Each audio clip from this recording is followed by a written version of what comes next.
Oi pessoal, tudo bem? Então, o texto que eu trouxe para vocês hoje é sobre o que é o óbvio. Eu demorei um tempo para entender que o meu óbvio não necessariamente é o seu óbvio. Às vezes eu chegava em casa indignado com alguma situação que tinha acontecido comigo, virava para minha esposa e falava assim: Nossa, meu amor, eu não acredito que aquela pessoa não consegue compreender aquilo porque é tão óbvio. E ela virava para mim e falava assim: Meu amor, isso é óbvio para você. Né? De repente aquela pessoa não tem clareza de mente para entender aquilo.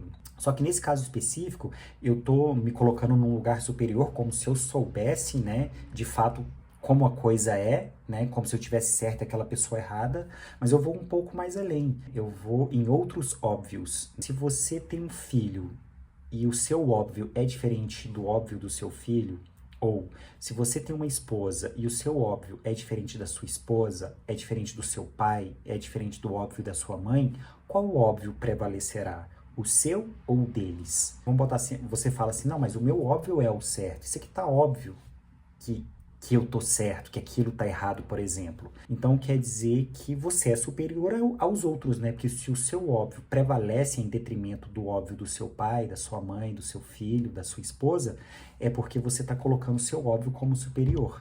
Tá? Então, assim, no texto eu escrevo assim, eu pego até um pouquinho pesado ali, eu falo assim, você se considera uma pessoa mediana? Porque se você se considera uma pessoa mediana, então tudo bem você lutar pelo seu óbvio.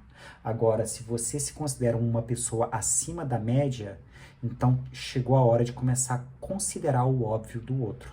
Tá? Porque quando você começa a considerar o óbvio do outro, não é que você vai mudar de opinião, não é que você vai deixar de acreditar no seu óbvio para acreditar no óbvio dele. Não tem nada a ver uma coisa com a outra. Tem a ver com você ter empatia, tá? Entender que aquela pessoa enxerga aquela coisa daquela forma porque tem a ver com a vida dela, com o que ela vivenciou. E a gente deve respeitar isso, deve respeitar o próximo. No máximo a gente pode falar assim, mas você já pensou dessa outra forma? Do que chegar com arrogância e falar assim, não, mas é óbvio que você está errado. Isso é muito arrogante. E se a pessoa tiver rígida e falar assim, não, isso aí que você está falando não tem nada a ver, aí você se silencia e deixa ela com a verdade dela e tá tudo bem, porque você imagina se todo mundo pensasse igual. Imagina se todo mundo pensasse igual a você. A gente ia sair na rua e ia estar todo mundo vestido mais ou menos igual. O mundo ia ser um pouco chato. Não que você se vista mal, né? Mas se tá todo mundo vestindo igual, escutando as mesmas músicas, indo para as mesmas religiões, sabe? Viajando para os mesmos lugares, o mundo seria muito monótono, tá? Então, comece a respeitar o óbvio do outro e use menos essa palavra, né? O que é o óbvio, sabe? Para quem que ele é óbvio? Esse é o texto de hoje. Até o próximo.